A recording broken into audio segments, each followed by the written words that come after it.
શ્રી પ્રતાપ રુદ્ર હનુમાનજી મહારાજના સાનિધ્યમાં અને દત્ત પરંપરામાં પ્રગટેલ તમામ દૈવી ચેતનાઓનું પ્રગટ સ્વરૂપ એવા ભગવાન ઔદુંબરની છત્રછાયામાં શ્રી રંગલીલામૃતના પારાયણના માધ્યમથી અવધૂતિ ગંગામાં માનસી સ્નાન કરવા માટે અત્રે ઉપસ્થિત સર્વે ભક્તોના હૃદયમાં બિરાજેલા ગુરુ મહારાજના ચરણમાં પ્રણામ. અધ્યાય 32. બાપજીની આવી રીતના પરિક્રમા ચાલી રહી છે. નર્મદાજીના દર્શન કરતાં કરતાં એકવાર રીતિના ભાટામાંથી કિનારે કિનારે ચાલતા ચાલતા એ જતા હતા. અંધારું થવાયું. કોઈ ગામ તો દૂર હતું, પણ એ વખતે નર્મદાજીના કિનારા ઉપર એમણે એક પર્ણકુટી જોઈ. એમને થયું ચાલો પર્ણકુટી છે તો અહીંયા મુકામ તો થઈ જશે, આગલા ગામ સુધી હવે અંધારું થયું છે એટલે જવું નથી. અંધારું થતાં પહેલાં મોટેભાગે પરિક્રમાવાસી મુકામ કરી જ દે, કારણ કે ગામડામાં કશું આગળ શું આવશે ને હું નહીં કશી ખબર ના હોય, એટલે ઘણા કરતાં 4-5 વાગે મુકામ કરી દેતા હોય છે, સવારમાં ચાલી નાખે. પણ બાપજી થોડું વધારે ચાલ્યા હતા, તે અંધારું થવાયું હતું એટલે પર્ણકુટી જોઈ એટલે મને રાહત થઈ, ચાલો હવે અહીંયા આગળ તો કંઈક મુકામ થઈ શકશે. નજીક ગયા ને તો એ કુટીરની બહાર 7 ઓટલા હતા. 7 ઓટલા. એક ઓટલા ઉપર બેઠા. કુટીરમાંથી એક મહારાજ બહાર આવ્યા. નર્મદે હર, બંને જણા એકબીજા નર્મદે હર કીધું. પછી કીધું પરિક્રમાવાસી છો? હા, મુકામ કરો કે છે. પછી બાપજી ત્યાંથી નર્મદાજીએ ગયા, સ્નાન કર્યું અને પાછા આવ્યા. એક ઓટલા ઉપર બ્લેન્કેટ પાથર્યો અને સૂતા. મહારાજે પૂછ્યું કંઈ ખાવા પીવાનું ફળ ફળાદી લેશો કે? નહીં, કંઈ નથી જોઈતું કે. સારું. ગોળનું પાણી મળે ને પછી બાપજી બીજું કશું તો લેતા જ નહોતા. આટલું થયું. આખી રાત શાંતિથી સૂઈ રહ્યા. સવાર પડી, ફરી નર્મદામાં સ્નાન કર્યું, ધ્યાન કર્યું અને જવા તૈયાર થાય એટલે પેલા મહારાજ પાછા કુટીરમાંથી બહાર આવ્યા અને પૂછ્યું કંઈ લેશો ફળ ફળાદી? બાપજી કે ના, અત્યારે કંઈ લઈશ ને પછી ચાલવાની મજા નહીં આવે, હવે મારે જવું જ છે. બસ જવું જ છે? મહારાજ ફરી બોલ્યા બસ જવું જ છે? બાપજી કે હા, હવે જવું જ છે. પછી બાપજીએ પૂછ્યું તમે અહીંયા એકલા જ છો? હા કે છે, એકલો જ છું. કે આ 7 ઓટલા શું કામ રાખ્યા છે અહીંયા? કે છે એક નહીં ને 7. પેલા મહારાજે કીધું અમે 7 ભાઈઓ છે અહીંયા, અને વર્ષમાં એક વખત અમે અહીંયા ભેગા થઈએ છીએ, તો દરેકનો ઓટલો નક્કી જ છે. એક ઓટલા પર એક બેહે, બીજા પર બીજો બેહે, ત્રીજા પર અમે 7 જણા ભેગા થઈને બેસીએ. વર્ષમાં એક વખત અમે ભેગા થઈને અહીંયા બેસી જઈને બધી ચર્ચા કરીએ, પછી અમે છૂટા પડીએ કે છે, વાતો કરીને કહે છે કે દરેકને એક ઓટલો છે. બાપજીને થયું આવું હોય? ખુરશી બધાની એક એક હોય, પણ આ ઓટલા કેવી રીતના? ઠીક છે. બાપજીને આમ જરા આશ્ચર્ય થયું કે આ કેવી વાત કરે છે. એકવાર ભેગા થઈને ઓટલા બનાવી રાખ્યા છે ને આ બધું હશે ભાઈ, જે હશે તે. બાપજી નર્મદે હર કરી ચાલ્યા. મહારાજ કુટીરમાં ગયા. જરાક ચાલે ને ભાઈ, બાપજીને થયું આ 7ની વાત. આમ ચિંતનશીલ સ્વભાવ હોય ને, એકદમ ચિંતન તો ચાલુ થઈ જાય ને. બાપજીનું ચિંતન એટલે તો એકદમ સીધી લાઈન ઉપર જ ચાલે. તો 7 એટલે તો સપ્તર્ષિ થાય. સપ્તર્ષિ હોય તો આ સપ્તર્ષિમાં અગ્રણી છે અત્રિ ઋષિ. અત્રિ ના હોય? અત્રિ હોય તો આ સપ્તર્ષિઓની જ વાત કરે છે કે હું? હજુ 5-10 ડગલા ચાલેલા. હા કે. અને પાછળ જોયું ને, કુટીરે નહીં, ઓટલાએ નહીં, મહારાજે નહીં, બધું સુમસાન. છેક દૂર દૂર 2-4 કિલોમીટર સુધી ખુલ્લું જ હતું બધું. બાપી આ ભગવાને કેવી લીલા કરી કે મને રાત્રે મુકામ કરવા માટે ઓટલાએ બનાવ્યા અને પર્ણકુટીએ બનાવીને અત્રિ ઋષિના દર્શન હોવું કરાયા કહે છે કે. બાપજીને બહુ આનંદ થયો. જે જગ્યાએ ઓટલા જોયેલા એ જગ્યાએ પાછા ફરી જઈને પગે લાગ્યા અને પછી ત્યાંથી આગળ ચાલ્યા. બાપજી ઘણું ખરું નર્મદાજીમાં જ સ્નાન કરવાનો આગ્રહ રાખતા હતા પરિક્રમા દરમિયાન. કોઈક વાર એવું બન્યું હશે કદાચ, પણ ઘણું ખરું એ નર્મદાજીમાં સ્નાન કરતા હતા. કારણ કે નર્મદાજીની પહેલી પરિક્રમા માર્કંડેય ઋષિએ કરેલી, જગતમાં પહેલી. અને માર્કંડેય ઋષિ પરિક્રમા કરે ત્યારે નર્મદાજી અમને સામેથી કીધેલું કે તમારે નર્મદા જળમાં જ સ્નાન કરવાનું. અને પરિક્રમાવાસીઓ પછી એ પ્રમાણે કરે પણ છે. પછી પાછું એક વખત એવું થયું હતું કે એવી રીતના જતા હતા તો ગામ આવતા પહેલાં એક ગામ છોડ્યું અને બીજું ગામ આવે પહેલાં એમણે નર્મદાજીના કિનારે એક સુંદર મંદિર જોયું, માતાજીનું મંદિર. બાપજીને બહુ જ ગમ્યું. થાકેલા પણ હતા અને માતાજીના મંદિરના ઓટલા ઉપર એમણે બ્લેન્કેટ પાથર્યો, એની ઉપર બેઠા. પણ મંદિરને તો તાળું. પૂજારી તો ગામમાં રહે, સવારમાં આરતી કરીને જતો રહે પછી તાળું મારીને જાય, પછી બીજે દાડે આવે. ગામડાના મંદિરોમાં તો એવું જ ને, કોઈ મંદિરમાં બેસી જ ના રહે, કયો પૂજારી નવરો હોય. બાપજીને માતાજીના દર્શનની તાલાવેલી જાગી. એટલે ત્યાંથી કોઈ પસાર થતો એને કીધું, ભાઈ તું ગામમાં જરા જાણ કર કે પરિક્રમાવાસી અહીંયા આવ્યો છે અને માતાજીના દર્શન કરવા જરા મંદિર ખોલે. એટલે પેલો જે હશે ને એ ગામમાં જઈને પૂજારીને જાણ કરી, ભાઈ પરિક્રમાવાસી આવ્યો છે ને માતાજીના દર્શન કરવા જરા મંદિર ખોલ, નહીં તો ચાવી આપ. પેલો પૂજારી પાછો જરા તીસમાર ખાતો. અમે કે એમના માટે નવરા છે, એવા તો બહુ પરિક્રમાવાસી આવે, ઘડીએ ઘડીએ કેટલી વાર ગામમાંથી ત્યાં માતા મંદિર સુધી જવાનું ખોલવાનું, દર્શન કરવાના. અને દર્શન કરવા તો હાજે બેહે રોકાય, તો હાજે સાયમ આરતી વખતે આવું ને તારે દર્શન થશે.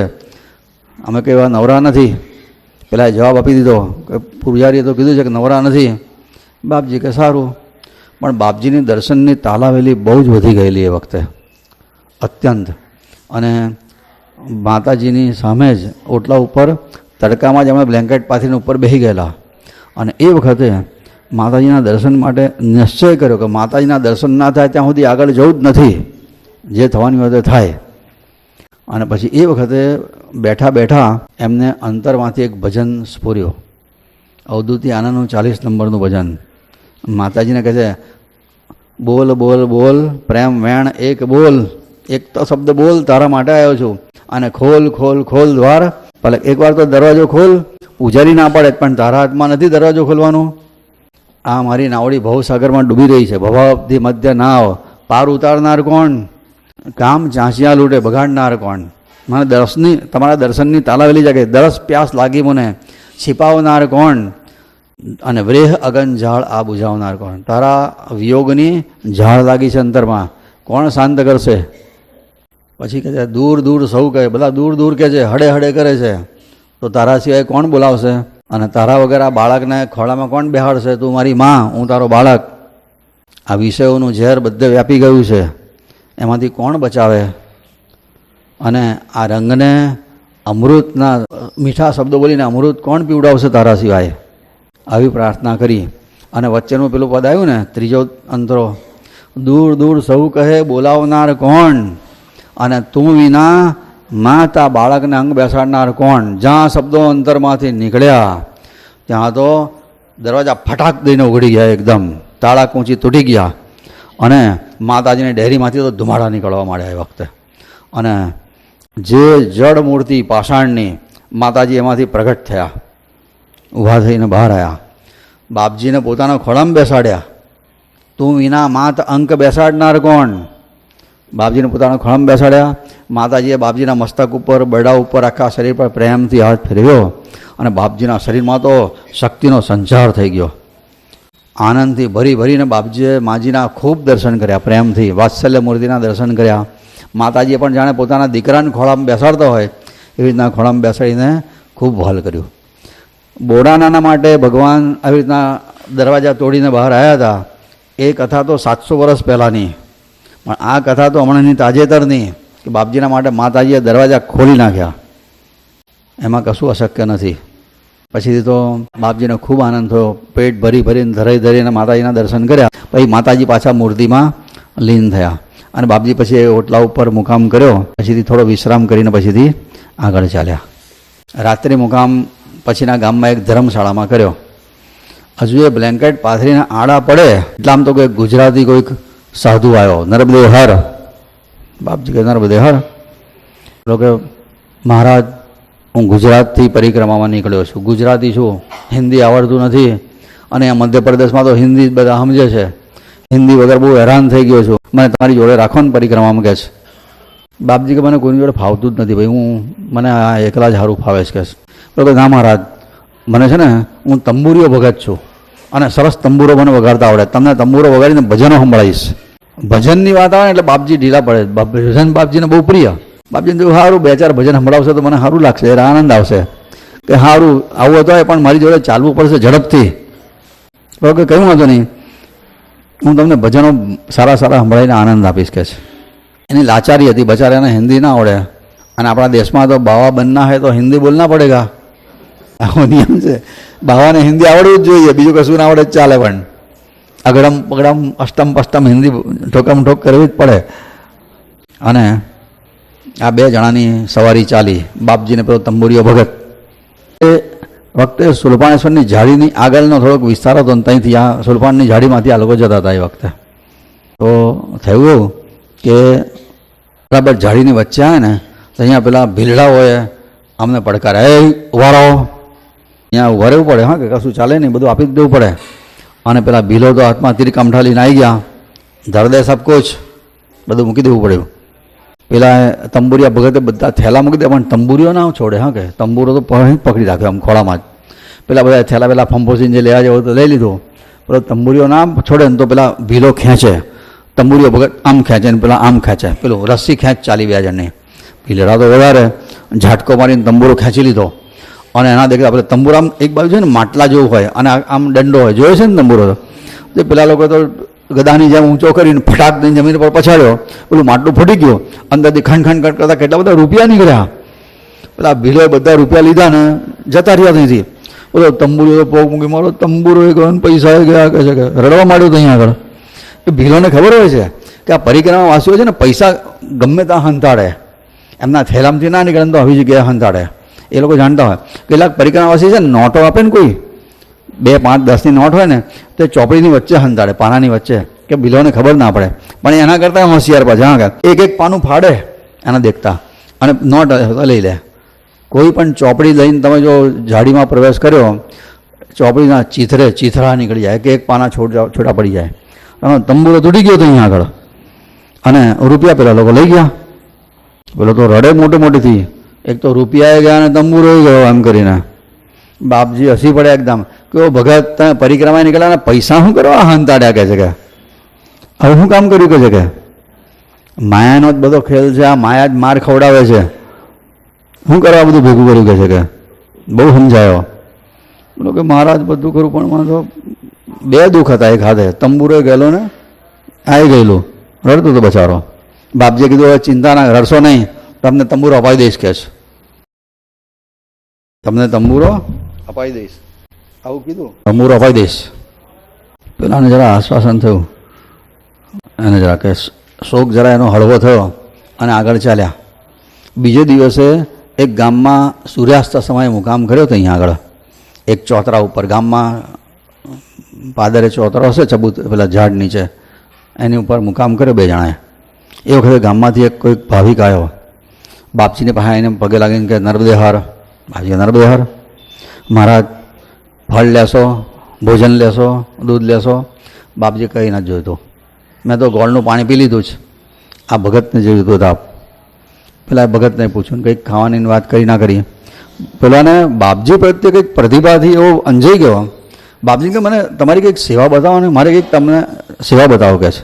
બાપજી કે મારે કોઈ ઈચ્છા જ નથી, કોઈ હું લઉં તારી પાસેથી, કહે છે કે ના ના મહારાજ, મને કંઈક સેવાનો લાભ આપો ને, કહે છે કે.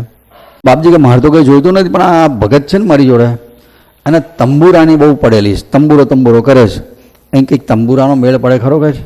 એટલે કે મહારાજ અમારા ગામમાં બધા ઘેર ઘેર તંબુરા જ બનાવે છે, કહે છે. આખું ગામ તંબુરિયું ગામ કહેવાય છે, કહે છે. અમારે અહીંયા ઘેર ગૃહ ઉદ્યોગ છે, બધા તંબુરા બનાવે ને તંબુરા ગામે ગામ વેચાય. અમારા ગામમાંથી તંબુરા બધું જાય દૂર દૂર ગામે ગામ. તમે કોહેટલા તંબુરા લઈ આવો, કહે છે.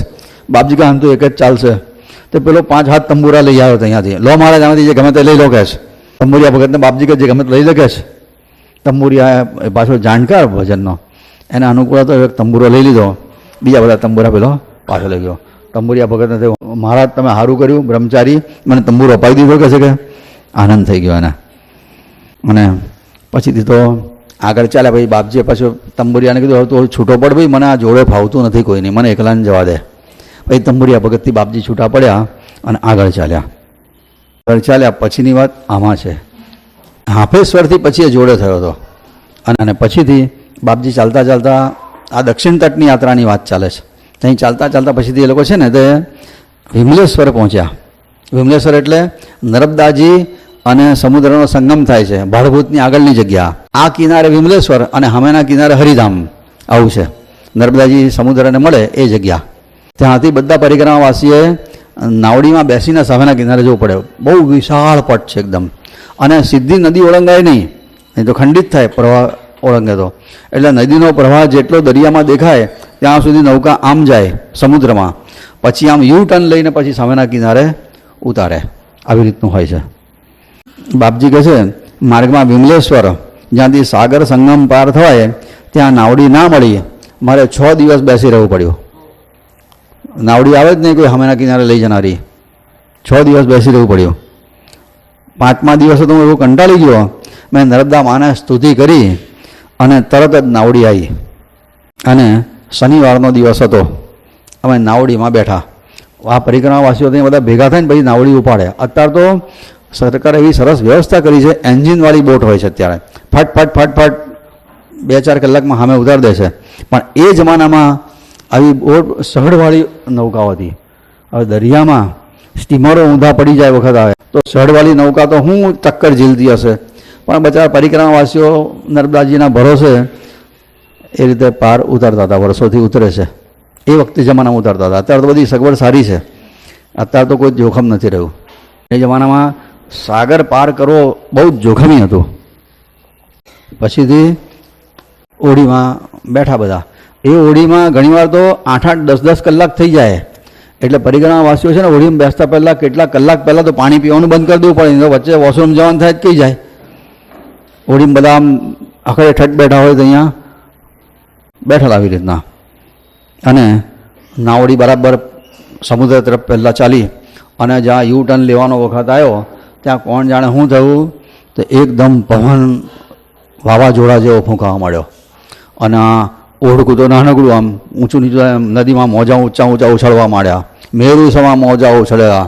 જળચર ખેચર ખાવા ધસે, આજ સુકાન રહે ના નટવર, દૂર રહી તું કેમ હશે. એવી ભયંકર સ્થિતિ થઈ કે અને સડ ફાટી ગયો. અને પેલું નાવડું તો હવે કશું કોઈ બધું રામ ભરોસે જ થઈ ગયું. સડ એક માત્ર એમને કંઈક લઈ જનારો હતો એ ફાટી ગયો. અને આમ ઊંચું નીચું થાય. દરિયાના મોજાની હાથે આખું નાવડું ઉછળે. અને બધા પરિક્રમાવાસીઓ ગભરાઈ ગયા. આમે યમરાજાને જ દેખાયા બધાને. અને મરી ગયા. આજે ઓળખું એક જ છાલકે આડું પડ્યું પછી કશું સીધું થાય નહીં. પડી કે જીવ બંધ થઈ ગયા બધાના. અને કોઈ બાધાઓ રાખે, કોઈ પ્રાર્થના કરે, કોઈ ઈષ્ટદેવને કરે, કોઈ હનુમાનજી મહારાજ આવો, એ ગણપતિ દાદા આવો, એ માતાજી આવો. જાત જાતની પ્રાર્થનાઓ અને બાધાઓ. કેટલાક રડે મોટે મોટેથી, કેટલાક બહેનો જાત જાતની બધી આવી રીતનું કલ્પાન કરે. તો ખૂણામાં શાંતિથી બેઠા બેઠા આમ રૌદ્ર સ્વરૂપ જોયા કરે માતાજીનું. એમને જરાય બીક જ નહોતી લાગતી. એવા પ્રસન્નતાથી જોવે. એ વિચારતા માતાજીના સૌમ્ય સ્વરૂપના દર્શન તો આ પરિક્રમા કરવા નીકળ્યો ત્યારથી રોજ કરું છું. આજે માતાજીના રુદ્ર સ્વરૂપના દર્શન થઈ રહ્યા છે. એક પરિક્રમાવાસીથી રહેવાયું નહીં. કીધું મહારાજ તમે કંઈ પ્રાર્થના કરો ને. બેસી હું રહ્યા છો કે છે કે બાબા પ્રાર્થના કરો કે છે કે એક વખત તો નર્મદેહર બોલો તો અમે પહોંચાય. બાપજી કે હું તો આપણે તો માની ગોદમાં બેઠા છીએ કે છે. અહીંયા જળ સમાધિ થઈ જાય તો માની ગોદમાં જ જવાનું છે ને આપણે ક્યાં કશું ગુમાવવાનું છે. એમાં શું ગુમાવવાનું. અને સામે ઉતર્યા તોય કશું ગુમાવવાનું નથી, ડૂબ્યા તોય ગુમાવવાનું નથી કે છે કે માની ગોદમાં સમાઈ જવાનું મળતું હોય તો એનાથી મોટો લાભ કયો કે છે. પરિક્રમાવાસીને થયું કે આ બાવાનું કંઈક ડાગળી ચસકી ગઈ છે, આ મરવાનું સામે છે ને આ જાણે કે આવી વાતો કરે છે કે છે. પાગલ ગણતા હતા. અને એ વખતે બાપજીએ નર્મદા માની સંસ્કૃતમાં સ્તુતિ કરી. રંગ હૃદયમાં છે ને 325 નંબરના પાન પર છે. વંદે નર્મદામ. આપણે પેલું રાષ્ટ્રગીત છે ને વંદે માતરમ, વંદે માતરમના રાગમાં છે આ સ્તોત્ર. એવું સરસ સ્તુતિ કરી. એ ભુક્તિ ભોગ અને મુક્તિ આપનારી અને રંગને આનંદ આપનારી હે માં, તું ભક્તનું સંસારમાંથી ત્રાણ કરનારી છે. 2 હાથ જોડીને વંદું છું. કલિયુગના મેલને હરનારી છે અને ત્રિહિત તાપને પણ હરનારી છે. શિવનો દેહ છે, રુદ્ર દેહ છે અને જન્મ મરણમાંથી પાર ઉતારનારી છે. જ્યાં બાપજી આવી પ્રાર્થના કરી ત્યાં પવન શાંત થઈ ગયો અને હર હર ઓમ ઓમ કરતું ચાલ્યું. ઓડું પવનની પેર હરિને ધામ પહોંચ્યું રે. સીધું જ હરિને ધામ. બધા જ અડખાઈ ગયા. પરિક્રમાવાસીને તો આ બાવાએ પ્રાર્થના કરીને પછી જ આ પવન હરખો થયો કે તો બધા ઉતરીને બાપજીના પગમાં પડે, ચરણ સ્પર્શ કરે, સાષ્ટાંગ પ્રણામ કરે. મહારાજ તમારા લીધે સલામત પાર ઉતરી ગયા. ધન બાબાજી ધન, તમે અમારે પ્રાણનું રક્ષણ કર્યું તમે કહે છે. બાપજી કશું બોલ્યા છે ત્યાંથી ચાલવા મળ્યા. સીધા ત્યાંથી નીકળ્યા તે ભરૂચમાં. એ વખતે દ્વારકાપીઠના શંકરાચાર્યનો ભરૂચમાં મુકામ. ચંદ્રશેખરાશ્રમ એમનું નામ. અને એ ચંદ્રશેખરાશ્રમ યાદ આવ્યું ને કોણ તે? બાપજી અમદાવાદમાં શિક્ષક તરીકે હતા ત્યારે સંન્યાસી હતા. બાપજીને કીધેલું કે નારદજીએ લખેલું દત્ત સ્તોત્ર મને લખી આપ્યો, જટાધરમ પાંડુરંગમ સુલહસ્તમ કૃપાનિધિમ. એ સ્તોત્ર લખી આપો, એના 10,000 પાઠ કરીશ તો હું દ્વારકાપીઠનો શંકરાચાર્ય થઈશ. બાપજીએ સ્તોત્ર લખી આપેલું અને ખરેખર એ દ્વારકાપીઠના શંકરાચાર્ય થઈ ગયા. એમનું નામ પડ્યું ચંદ્રશેખરાશ્રમ. એ વખતે એમનો મુકામ પણ ભરૂચમાં જ હતો અને અમને ખબર પડી કે જે વડામાં મને સ્તોત્ર લખી આપ્યું હું સંન્યાસીમાંથી શંકરાચાર્ય થયો, એ વડામાં અહીંયા ભરૂચમાં આવ્યા છે. એટલે વખતે એ શંકરાચાર્ય પોતે બાપજીને મળવા માટે આવ્યા હતા. ત્યાં આગળ મળ્યા બાપજીને, બંને એકબીજાને ઉભાઈને મળ્યા, આલિંગન આપ્યું, આનંદ થયો. અને પછી એ વખતે એમની વચ્ચે જે બાપજી લખે છે ભાઈ પત્રમાં, આ પત્ર એમાં લખ્યો છે ભરૂચમાંથી અંબાલાલ વ્યાસને 3 નવેમ્બરે 1927ની સાલમાં લખે છે કે ભરૂચમાં પ્રારબ્ધ વસાત સ્વામી ચંદ્રશેખરનો ભેટો થયો. મેં તમને વાત કરેલી કે દ્વારકાપીઠના શંકરાચાર્ય નક્કી થયા હતા અને એ પોતે પોતાનું કામ દીપાવવા માટે મને યુવરાજ પદે સ્થાપી સાથે ફેરવવા ઈચ્છે. યુવરાજ પદે સ્થાપીને એટલે હું રાજા અને તમે યુવરાજ, એમ રાજકુમાર, એવી રીતના જોડે રાખું તમને, તમે મારી જોડે રહેજો. અમન ચમન બધું પ્લેનમાં ફરવાનું, સરકારની ગાડીઓ મળશે, પોલીસ એસ્કોર્ટ મળશે અને ચોખ્ખા ઘીમાં બધું ખાવાનું બને શકે છે. જલસા, ખાઈ પીને અમન ચમન. અમુક મંદિરોમાં હોય છે ને સંતોને માટે એવું. આ 11 એમનો દ્વારકામાં અભિષેક થવાનું નક્કી થયું છે. હું ભરૂચ પહોંચ્યો, એના બીજા દિવસે સરકારી ગાડીઓમાં બેસીને વડોદરામાં એમનો એપોઇન્ટમેન્ટ લેટર લેવા માટે જવાના હતા. વાતે ગાતે ઉપડી ગયા. મને બહુ આગ્રહ કર્યો કે તમે ચાલો વળાવે મારી જોડે, પણ હું ક્યાં કોઈના હાથમાં આવ્યો છું? ઇન્દ્ર, ચંદ્ર, એના દેવતાના પદને તુચ્છ માનનારા મારા જેવાના શંકરાચાર્યની પીઠની શું કિંમત હોય? મારા માટે ચપટી લોટ જેટલી પણ મારા માટે એની કિંમત નથી. છતાંય હજુ એવી આશા રાખીને ગયા છે કે હું પરિક્રમા પૂરી કરીશ પછી એમની સાથે જોડાઈશ. આશા, હરે રામ, આશા દુઃખનું મૂળ છે. આટલા મોટા થયા પણ હજુ આશા છોડતા નથી કે છે કે એ પરમ સૂત્રનો અનુભવ હજુ સ્વામીજીને થયો નથી. એ વખતે શંકરાચાર્ય કીધું પછી હું, મારી પાસે અત્યારે એવી સત્તા છે કે હું લખાણ કરું તો પ્રભાસ પાટણની જે ગાદી છે એના તમે શંકરાચાર્ય થાઓ. એ ગાદી તમને, એની પીઠના તમને શંકરાચાર્ય થઈ શકો. ત્યારે બાપજી વખતે એમને મોડે જવાબ આપેલો કે તમારી પીઠની કિંમત અવધૂતના માટે ચપટી પીઠ જેટલી છે. તમારી પીઠની કિંમત મારા માટે ચપટી પીઠ જેટલી. પીઠ એટલે ચપટી લોટ. પીઠ શબ્દ આપણે મરાઠી છે એટલે ચપટી લોટને પીઠ કહેવાય. એટલે બાપજીએ એવું કીધું તમારી શંકરાચાર્યની પીઠની કિંમત મારા માટે ચપટી લોટ જેટલી છે. હાથમાં ના આવ્યા અને પછીથી તો ત્યાંથી બાપજી આગળ ચાલ્યા. તમને પીઠાધીશોનો માન મરબદો મળશે, સંતા સંપત્તિ સાહેબી મળશે, લોકો જય જયકાર કરશે, છડી પોકારશે, રીબીનો કાપવાની જલસા કરવાના તમારે. પણ આ વૈરાગીને આ બધું ગળે ઉતરે. બાપજીએ છેવટે એટલું એમને પટાયા, હમણાં પરિક્રમા કરું છું પછીની વાત પછી. અને પછી ત્યાંથી છૂટા પડ્યા. પોતે વિદ્વાન છે, પંડિત છે, એવું ક્યારેય કોઈને ખબર પડવા દેતા નહોતા. અને એમ કરતા પછી પરિક્રમા કરતાં કરતાં હિરજીપુરા આવ્યા. ભરૂચથી પછી આગળ આવ્યા ને, ભરૂચથી પછી નારેશ્વર ને પછી હિરજીપુરા. હિરજીપુરામાં નથુરામ મહારાજને ત્યાં બાપજીનો મુકામ થયો હતો. રણાપુરમાં દાસ કાકાને ખબર પડી કે આ અવધૂતજી હિરજીપુરા આવી ગયા છે. એ પોતે રણાપુરથી રૂક્ષ્મણીબેન ને મૂળીફોઈને બધાને લઈને ત્યાં હિરજીપુરા આવ્યા. નથુરામ મહારાજને ત્યાં બાપજીને મળ્યા, વંદન કર્યા. ખૂબ આનંદ થયો દાસ કાકાને કે વડામાં અહીંયા આવ્યા છે. પછી એ વખતે દાસે કીધું હવે અહીંથી મુકામ ઉઠાવો ને તો રણાપુરમાં આપણે ઘેરે જાઓ. બાપજી ગયા કે છે હવે તમારે ઘેરે જવાનું છું અહીંયાથી રણાપુરમાં. તો દાસે કીધું એક કામ કરીએ, અમે બધા અહીંથી વહેલા નીકળીએ દમણિયામાં, એટલે ઘેર જઈને જરા તૈયારી કરીએ, તમે આવો છો તો. મૂળીબેન ને પેલા રૂક્ષ્મણીબેન તૈયારી કરે ને બધું ઘરમાં, બાપજી આવે એટલે એની તૈયારી કરી. અમે આગળ નીકળીએ, તમે પાછળથી આવો. બાપજી કહે સારું તમે નીકળો. એટલે એ લોકો દમણિયામાં બેઠા, રણાપુર જવા માટે નીકળ્યા. અને બાપજી તો પછી નથુરામ મહારાજને ઘેર વખતે બેઠેલા, પેલા લોકો નીકળી ગયા. પછી થોડી વાર પછીથી, ઘણી વાર પછી બાપજી ત્યાંથી નીકળ્યા. આ બાજુ એ થયું એવું કે દાસ કાકાનું દમણિયું રણાપુરની પાદરે પહોંચ્યું. એટલે બાપજી ભાઈ ત્યાં ગામના લોકો મળ્યા ને કોઈક એમને કીધું, અલા ચાલો મારી ઘેર આવજો, આ અવધૂત મારી ઘેર આવવાના જ પરિક્રમા કરે છે, હમણાં હિરજીપુરામાં છે ને, અને મારી ઘેર આવવાના, તમે દર્શન કરવા આવજો કે છે કે. ત્યારે પેલો કહ્યો, દાસ તમારા ભેજું ઠેકાણે છે કે નહીં કે છે. દાસ કે કેમ? અરે અવધૂતજી તો કારના આવીને તમારા ઘરમાં બેઠા જ કે છે. તો પેલા રૂક્ષ્મણીબેન કે આ અવધૂતને પાંખો ફૂટી કે હું? અમે નીકળ્યા ત્યાં સુધી ઘરમાં બેઠેલા અને અમે તો ડમણિયામાં આવ્યા અને ચાલતા તો અમારે પહેલાં કઈથી આવીને બેસી ગયા કે છે. આ અવધૂતને પાંખો ફૂટી છે કે હું? અને પછી આ લોકો ઘેર ગયા, જોઈને આભા પડી ગયા કે આ અમારે પહેલાં એને કઈથી બેસી ગયા. એટલે રૂક્ષ્મણીબેને પૂછ્યું, બાપજી તમે ક્યારે આવ્યા? બાપજીએ કીધું, આ અવધૂતને પાંખો ફૂટીને એટલે તમારે કરતાં પહેલો એને બેસી ગયો છે. રૂક્ષ્મણીબેન કે આમ તો બધું સંભળાય ખૂણામાં બોલીએ ને તો એ. પછી એ વખતે રૂક્ષ્મણીબેન કે તમે બહુ થાકેલા છો, આ વખતે તમારે ગરમ પાણીથી સ્નાન કરવું જ પડશે. બાપજી કે મને ફાવતું નથી આ. નહીં, આજે તમારે નહાવું જ પડશે ગરમ પાણીએ. અને બાપજીએ પરિક્રમા દરમિયાન 2 વખત ગરમ પાણીએ સ્નાન કર્યું છે. એકવાર વેળુ ગામમાં આમના આગ્રહે અને બીજી વાર રણાપુરમાં એમની ઘેર ગરમ પાણી કર્યું અને ચોકમાં તો અહીંયા આગળ તાવડીમાં પાણી ગરમ કરી મૂક્યું. એ રૂક્ષ્મણીબેનને એવો ભાવ હતો કે મારે બાપજીના ચરણ પખાડીને ચરણામૃત મારે લેવું છે. પણ બાપજી આવી પરમિશન કોઈને આપતા જ નહોતા ક્યારે, ચરણ પખાડીને પાણી પીવાનું. એટલે બાપજી એમ કે આવું બધું જરૂર જ નથી, એમનો ભાવ એવો. રૂક્ષ્મણીબેન આ લાગ જોતા ખોદતા હતા કે આ કઈક રીતે ચાન્સ મળે તમારે ચરણામૃત તો લેવું છે, સીધું તો લેવા દેતા નથી.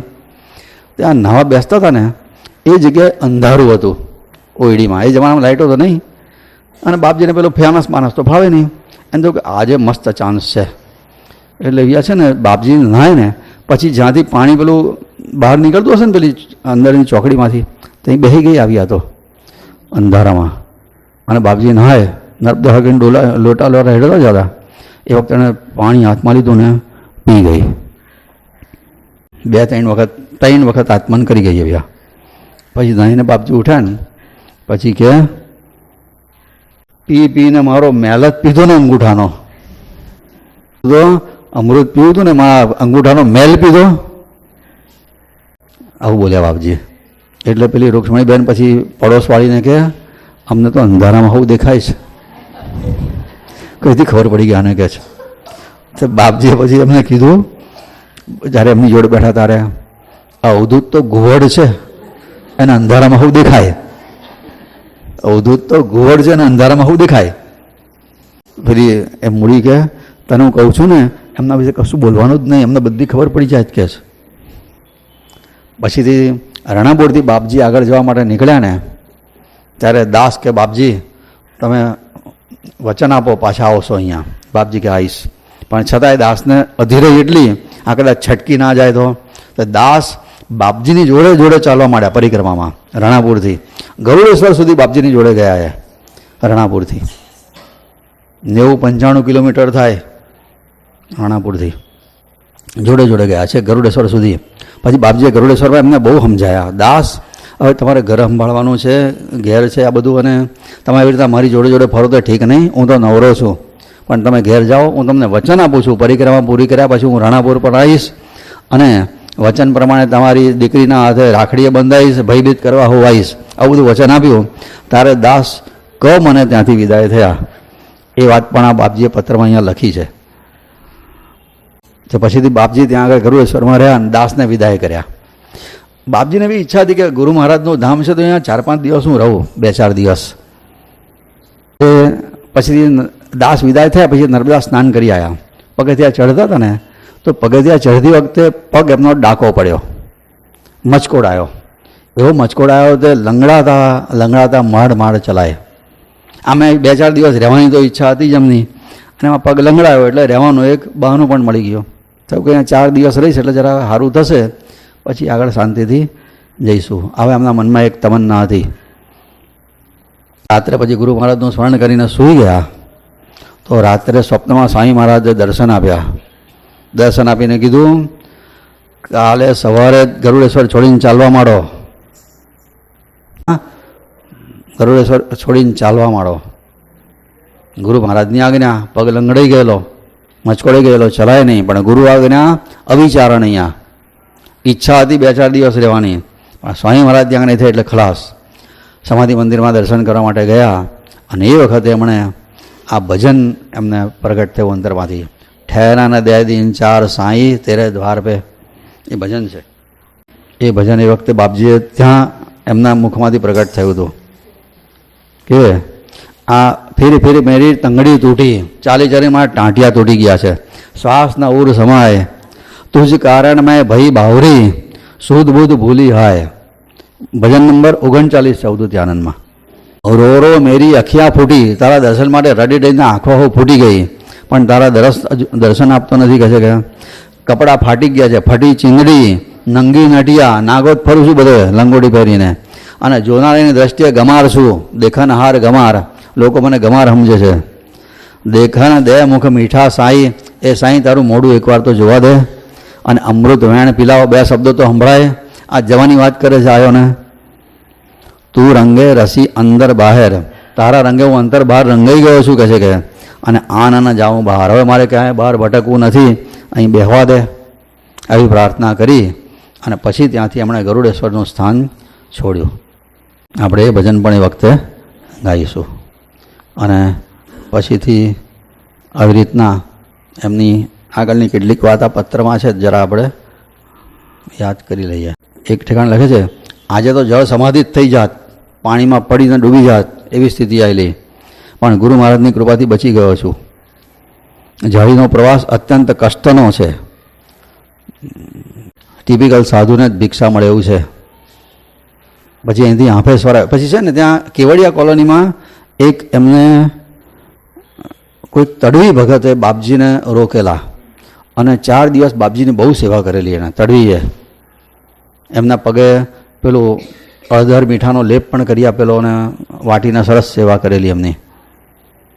અને પછીથી એમણે એ કેવડિયા કોલોનીની જગ્યા છોડીને આગળ ચાલ્યા અને હાંફેશ્વર આવ્યા હતા. એ વખતે લખે છે, આજે છઠ છે, હાંફેશ્વર આવ્યો છું, અહીંથી 3 દિવસનો સીધો મળે છે, પણ અમને તો એક કણ મળ્યા નહીં. એક ગિરનારી સાધુનો અડધી જાળીમાંથી સાથ થઈ ગયો છે અને ભીલોના ઝૂંપડામાંથી મકાઈ લઈ આવે છે, એ ધાણી શેકી આપે, એ ખાઈને ચાલીએ છે, બીજું કંઈ નહીં. હાંફેશ્વર આવ્યો છું. પછી લખે છે, અત્યંત વિકટ માર્ગ છે, રસ્તામાં વાઘ અને ચોરોનો ભય છે, તેથી ઘણા ખરા પરિક્રમાવાસીઓ ઉપરથી જતા રહે છે, પણ ગુરુ મહારાજની કૃપાથી અમે નિર્વિઘ્ને આવી પહોંચ્યા છીએ. ગઈકાલે તો રાત્રે વાઘ દાદા આવ્યા હતા, 10-15 ફૂટ દૂરથી દર્શન આપી દર્શન કરીને ચાલ્યા ગયા.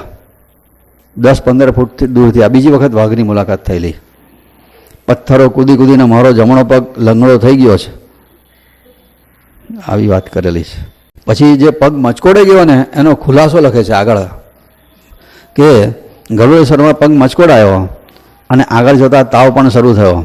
કેમ જાણે બધા રોગોએ સાથે મળી આ શરીરરૂપી કિલ્લાને તોડવાનો વિચાર ના કર્યો હોય, પણ બધા ભામટાઓને કઈ ખબર છે કે 9 દરવાજા અને 14 માળના મહેલમાં બેઠેલો આ 14 લોકોનો 3 લોકોનો નાથ 14 બ્રહ્માંડને પોતાની જોડીમાં નચાવે છે. ખૂબ આનંદમાં છું. અને ઘણીવાર અમુક કૃત્ય કેમ થાય છે એની આપણને તરત ખબર પડતી નથી, પણ પરમાત્માનો એની પાછળ બહુ ઊંડો હેતુ હોય છે. મારો પગ ગરુડેશ્વરમાં કેમ મચકોડાયો એનું રહસ્ય મને પછી ખબર પડી. જાળીનો રસ્તો તદ્દન વિકટ છે અને ભલભલાને માદા પાડી દે તેવો છે. જો હું સાજો હોત ને તો 3 દિવસમાં આખી જાળી ઓળંગવાને માટે હું દોડમ દોડી કરત અને જાનનું જોખમ ભરી લીધું હોત. પરમાત્માએ પગ ભાંગી નાખ્યો અને આફતમાંથી મને બચાવી લીધો. 2 રાત ગરુડેશ્વરથી દૂર 1.5 માઇલ કેવડિયા કોલોનીમાં પડી રહ્યો. એક તડવી ભગતે બહુ સારી સેવા કરી, પગને આરામ થયો અને આગળ ચાલી નીકળ્યો છું. હાંફેશ્વર 2 રાત આરામ કરી અને સાંજે અહીંયા આવી પહોંચ્યો છું. ત્યાં એટલે ચિખલદા પછી પહોંચેલા. અને આ રીતે ખૂબ સારા અનુભવો કરતાં કરતાં પરિક્રમા એમની ઓમકારેશ્વરમાં પરિપૂર્ણ થઈ. 108 દિવસ ચાલેલા છે અને આમ 6.5 મહિના ટોટલ થયા છે. આવો બીમારી આવે, પગ મચકોડાય, કંઈક તકલીફ હોય એને મુકામ કરતા હતા. આરામના દિવસો બાદ કરીએ તો 108 દિવસ એ ચાલેલા છે. અને જ્યારે ઓમકારેશ્વરની પરિક્રમા પૂરી થઈ તે દિવસ હતો 8મી એપ્રિલ 1928ની સાલ. શરૂ કરેલી 30/9/27 પૂરી થઈ 8 એપ્રિલ 1928 અને પછી પરિક્રમા પૂરી થઈ. નર્મદા માને વંદન કર્યા અને કીધું, માં ધન્ય ધન્ય માં નર્મદા, વંદુ વારંવાર, પૂર્ણ કરાવી પરિક્રમા, ધન્ય કર્યો ઉદ્ધાર. બેસાડીની અંકમાં બાળકને એવો માત, જ્ઞાન સ્તન્યનું પાન કરાવ્યું ત્યાં સાક્ષાત. સે ભૂલો ઉપકાર માં, પળ પળ મુજ સંભાળ, રાખી ત્યાં પ્રવાસમાં, ઉગાર્યો નિજ બાળ. અને આવી રીતના એમની પરિક્રમા આ અધ્યાયમાં પરિપૂર્ણ થઈ છે. અવધૂત ચિંતન શ્રી ગુરુદેવ દત્ત. શ્રી પ્રતાપ રુદ્ર હનુમાન કી જય.